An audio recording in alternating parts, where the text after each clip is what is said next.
Ada kambing hidup, tanduknya patah, matanya buta, kakinya patah, hidup, nggak ada yang mau beli. Apalagi kalau sudah jadi bangkai.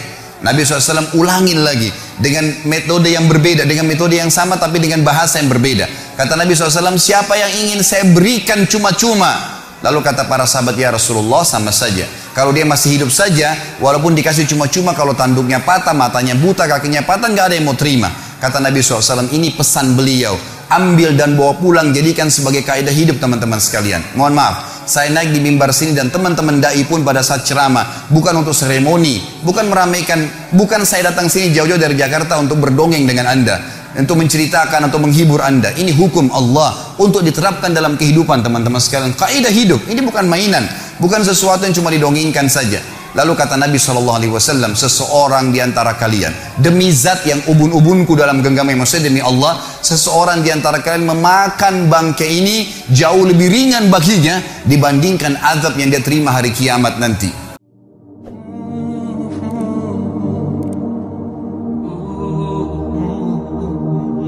Ada kambing hidup, tanduknya patah, matanya buta, kakinya patah, hidup, nggak ada yang mau beli. Apalagi kalau sudah jadi bangkai. Nabi SAW ulangin lagi dengan metode yang berbeda, dengan metode yang sama tapi dengan bahasa yang berbeda. Kata Nabi SAW, siapa yang ingin saya berikan cuma-cuma? Lalu kata para sahabat, ya Rasulullah, sama saja. Kalau dia masih hidup saja, walaupun dikasih cuma-cuma, kalau tanduknya patah, matanya buta, kakinya patah, nggak ada yang mau terima. Kata Nabi SAW, ini pesan beliau. Ambil dan bawa pulang, jadikan sebagai kaidah hidup teman-teman sekalian. Mohon maaf, saya naik di mimbar sini dan teman-teman dai pun pada saat ceramah, bukan untuk seremoni, bukan meramaikan, bukan saya datang sini jauh-jauh dari Jakarta untuk berdongeng dengan Anda, untuk menceritakan atau menghibur Anda. Ini hukum Allah untuk diterapkan dalam kehidupan teman-teman sekalian. Kaidah hidup, ini bukan mainan, bukan sesuatu yang cuma didongengkan saja.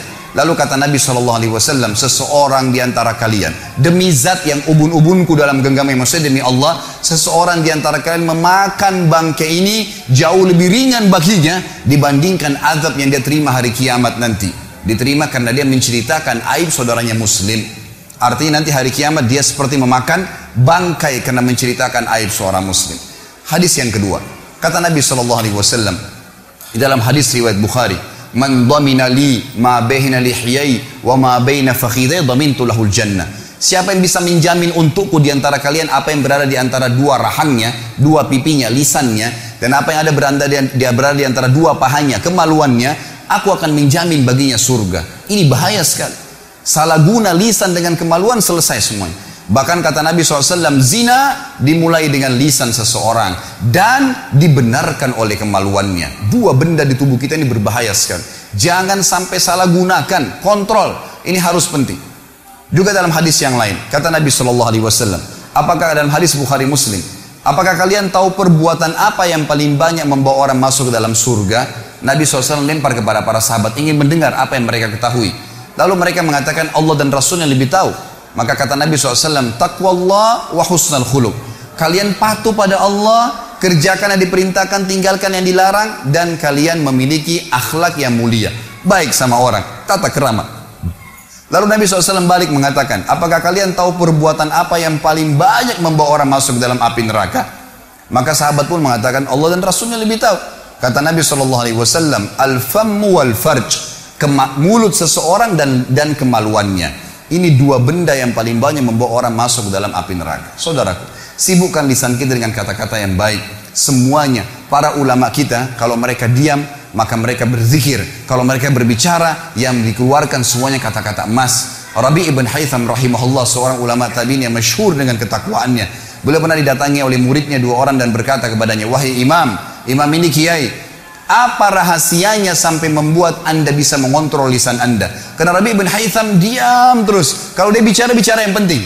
Artinya di sini bukan tidak boleh bercanda, bukan tidak boleh tertawa. Nabi SAW bercanda dan tertawa. Tapi sesuatu yang jujur, tidak ada kedustaan. Tidak ada sesuatu yang bisa menjatuhkan orang lain, menghinanya. Sesuatu yang baik-baik saja. Maka kata beliau, wahai murid-muridku, apakah kalian masih ragu di pundak kanan dan kiri kalian ada malaikat yang selalu mengawasi kalian dari Tuhan kalian, yang mencatat yang baik dan yang buruk, dan demi Allah pasti akan dibacakan dan dihisapkan untuk kalian nanti di sana di akhirat. Maka perkataan Rabi' bin Haytham adalah sebuah hal yang luar biasa, menandakan keimanan seorang mukmin memang tergantung pada lisannya dan juga pada kemaluannya. Kata Nabi SAW dalam hadis yang lain pada saat ditanya, atau beliau mengatakan, maukah kalian saya tunjukkan amal lebih baik daripada kalian bersedekah kepada fakir miskin, lebih baik daripada kalian membantu orang lain, lebih baik daripada kalian ke medan perang sementara kalian menebas leher musuh kalian dan kalian ditebas lehernya, kalian membunuh atau kalian terbunuh. Maka para sahabat mengatakan, tentu ya Rasulullah. Kata Nabi, lisanmu selalu mengucapkan zikrullah, selalu bermanfaat. Apa yang diucapkan, tanya kabar orang, baik, dan seterusnya. Maka tidak ada yang lain seperti itu, teman-teman sekalian. Dan kata Nabi SAW juga dalam hadis Bukhari Muslim, man kana yu'minu billahi wal yawmil akhir falyakul khairan aw liyasmut. Siapa yang mengaku beriman pada Allah hari akhir, tinggal nunggu sebentar jemaah sekalian. Tunggu aja ajal datang. Saya tidak dapat jaminan dari siapapun di sini. Ujung masjid ini tiba-tiba sekarang ada malaikat maut datang mencabut roh saya dan saya jatuh tergeletak tiba-tiba. Ini bukan doa tapi bisa saja datang. Kemudian saya meninggal. Orang cuma mengenal Khalid Basalamah pernah ceramah. Cuma seperti itu saja. Dan begitu bisa terjadi pada anda semua. Bukan berarti orang harus masuk ruangan ICU baru kemudian dia meninggal dunia. Setiap saat. Dan semuanya akan ada hisapnya saudaraku. Maka kata Nabi SAW, siapa yang mengaku beriman pada Allah dan hari akhir, maka dia hanya mengucapkan yang baik saja, yang Allah ridhahi, yang baik, gitu kan? Atau dia diam, tidak usah ucapkan yang lainnya. Maka harus kita ambil pelajaran, dan tentu masih banyak hadis berhubungan dengan masalah ini, tapi saya rasa saya cukupkan dengan ini saudaraku. Saya tutup khutbah kita ini dengan adanya beberapa poin yang boleh dilakukan tapi tidak termasuk dalam hal yang dilarang. Pertama saudaraku, kata ulama adalah al-istifta. Kalau anda meminta fatwa kepada seorang alim ulama, maka boleh menceritakan sesuatu tapi niatnya memang ingin mendapatkan hukum syar'i. Maka ini dibolehkan. Misal suami istri bertengkar, istrinya tidak pakai jilbab, lalu suaminya datang mengatakan kepada seorang kiai, ustadz, dai, mengatakan, ustadz, kiai, maaf, istri saya tidak mau pakai jilbab. Ini aib, nggak boleh diceritakan. Tapi dia mau tahu hukumnya, apa yang harus saya lakukan. Saya sudah nasihatin berapa kali tidak mau dengar. Apa saya ceraikan atau saya pertahankan? Hukum syar'i. Bukan niat untuk menjatuhkan istrinya. Sama, istri juga mengatakan, ustadz, kiai, maaf, suami saya nggak sholat, suami saya tidak berikan nafkah. Disebutkan aib. Tapi ini mencari hukum. Karena ini pernah terjadi dalam hadis Bukhari. Hindun radhiyallahu anha, istri Abu Sufyan setelah masuk Islam, pada saat pembebasan kota Mekah, dia mengatakan, ya Rasulullah, Abu Sufyan orang yang sangat pelit, selalu perhitungan, dia tidak mau tahu saya makan dari mana dengan anak-anak saya. Maka apakah boleh saya mengambil sebagian hartanya untuk memenuhi kebutuhan saya? Tapi di sini Hindun mengatakan apa kepada Nabi SAW? Abu Sufyan orang yang pelit, itu aib, tapi harus disampaikan karena mau tahu hukumnya. Maka kata Nabi SAW, ambillah yang cukup untuk kebutuhan nafkamu dan jangan lebihkan. Jadi kalau istifta dibolehkan, tapi ingat, meminta fatwa betul-betul murni niatnya itu, bukan karena mau cari fatwa kemudian ditunggangi sekaligus untuk menceritakan aib seseorang. Yang kedua saudaraku yang dibolehkan adalah istinsah. Istinsah ini minta nasihat atau menasihati. Misal si A datang kepada saya ingin melamar anak. Misal saya punya anak perempuan dilamar, atau si A mendatangi si B. Si B ini tidak mengenal si A ingin melamar anak si B. Lalu si B datang kepada si C dan bertanya padanya, si C, apa kau kenal si A ini? Maka si C kebetulan kenal baik si A. Di sini dia boleh mengatakan, setahu saya dia tidak sholat, setahu saya dia mabuk, setahu saya dia begini. Sebatas dia tahu saja, agar jangan sampai si B terjerumus dalam kejahatan si A. Atau sama orang ingin mengajak bisnis misalnya. Bagaimana caranya si A datang kepada si B, tolong berikan saya modal, ini proposal saya. Tapi si B tidak mengenal dia. Dia datang kepada si C bertanya, bagaimana menurut kamu tentang si A? Maka dia pernah tahu dan dia betul-betul memastikan itu bukan dikarang-karang. Dia mengatakan, setahu saya dia sering utang tidak bayar, setahu saya dia orangnya tidak jujur. Sebatas itu saja, tidak niat sekalian ditunggangi untuk menceritakan aib orang itu. Maka ini dibolehkan karena masuk dalam istinsah, sesuai dengan sabda Nabi SAW, ad-dinun nasihat. Agama harus saling menasihatin. Dan hadis Nabi SAW juga yang berbunyi, unsur akhaka zaliman aw madluma. Tolong saudaramu dalam keadaan dia zalim atau dia berbuat atau dia terzalimi. Kata para sahabat, ya Rasulullah, bagaimana saya bisa menolong saudara saya yang berbuat zalim? Kata Nabi SAW, kau luruskan kesalahan yang sedang dia lakukan. Jadi masuk dalam perkataan ini. Yang ketiga teman-teman sekalian adalah istirsyad. Istirsyad ini memberikan petunjuk. Beda tadi dengan nasihat, ini petunjuk. Contohnya begini supaya mudah difahami. Saya janjian dengan seseorang di Masjid Baitul Ma'mur. Pada saat saya janjian, saya belum pernah ketemu sebelumnya dengan orang tersebut. Lalu kemudian saya ceritakan saya pakai baju warna biru.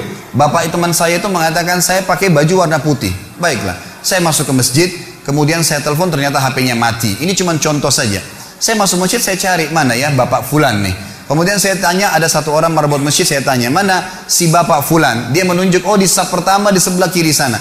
Pada saat saya lihat di sana ternyata banyak teman-teman muslim yang pakai baju putih. Saya nggak tahu yang mana nih orangnya. Maka saya tanya lagi, yang mana orangnya? Kemudian dia harus menyebutkan tentang cirinya supaya saya bisa tahu.